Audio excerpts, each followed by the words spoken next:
back.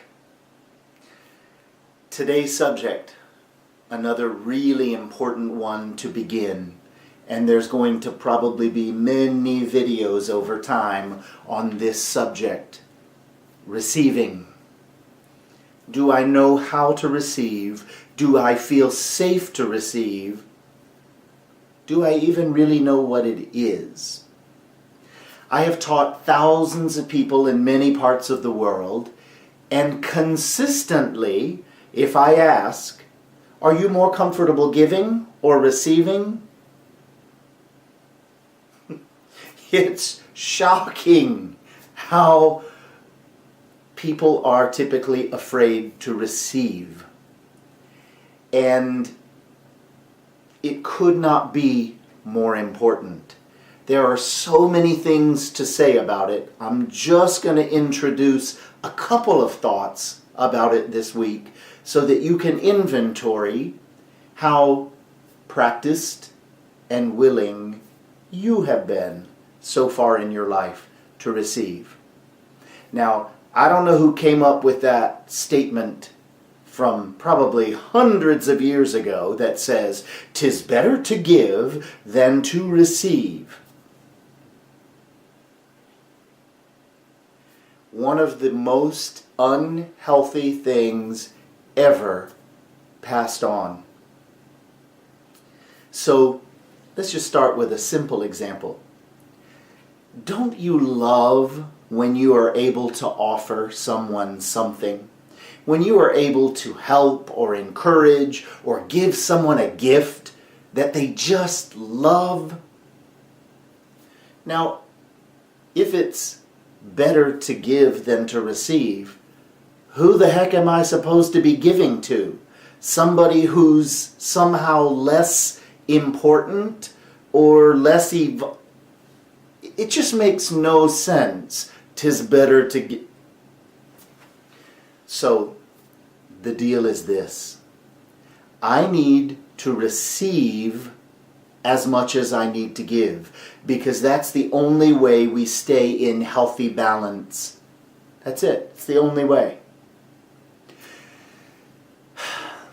The reason we have been afraid to receive more than anything is because it requires a connection to self.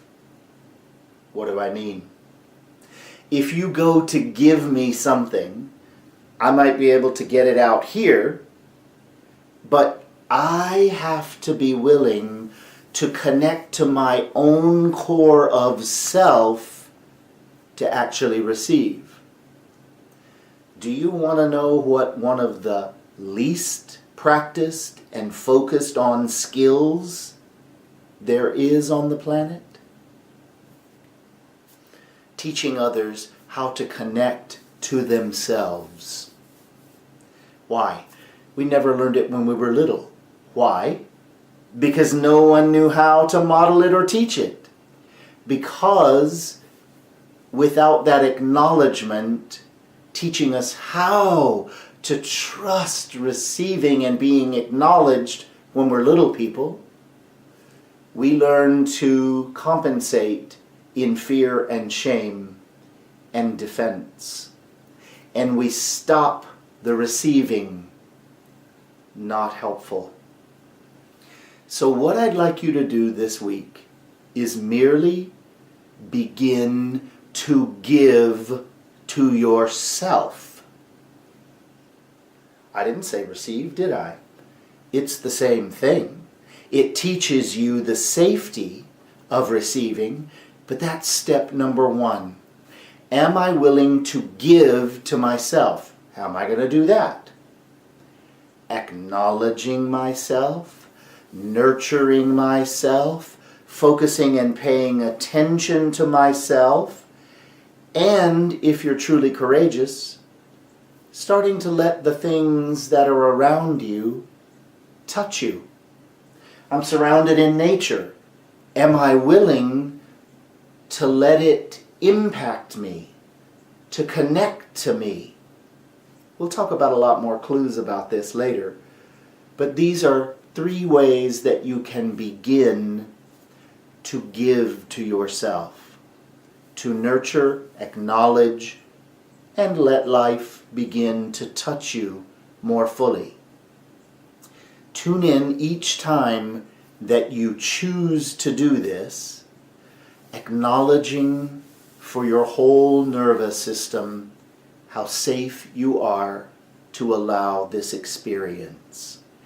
It is going to enhance every single facet of your life, I guarantee you. This is only step 1 of many layers on receiving that we will do. Please never find yourself saying or repeating in your head, "'Tis better to..." Balance is better. Flow, connection, the ability to be connected in my relationships is better.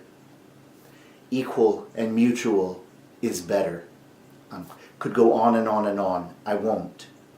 Take your inventory, acknowledge, nurture, and let life in to touch you. Even with just nature, or animals are pretty easy too. If you've got a dog around or any other kind of animal, allow them to touch you and impact you as a starting place.